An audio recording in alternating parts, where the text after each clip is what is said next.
বা পেয়েছি যে একটা বিশাল ভয়াবহ ঝড় আসবে, এটা বিশাল গতিবেগে ঝড় আসবে, তাতে কত মানুষের ক্ষয়ক্ষতি হতে পারে, ফসল পানিতে ক্ষতি হতে পারে, বাড়ি ঘরের ক্ষতি হতে পারে। এটা একটা বিশাল মানে এরকম আবহাওয়া দপ্তর খবর মানে দিয়েছিল। এখন বুঝাতে চাইছি আল্লাহ তাআলা যেইভাবে হোক আমাদের রক্ষা করেছেন, কোন আলেমের দোয়াই, কোন মিসকিনের দোয়াই। আলহামদুলিল্লাহ, আল্লাহ আমাদেরকে রক্ষা করেছেন।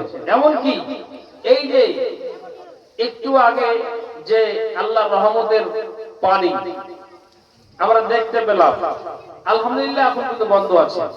আল্লাহ তাআলা এই জালসার জন্য এটাকে রক্ষা করেছেন। একবার জোরে বলেন আল্লাহুম্মা আমিন। আল্লাহ তুমি এই জালসাকে কবুল করো। যাই হোক, আপনারা যা আছেন কিছু কথা, একবার কোথায় আছে একটু আসবেন তো।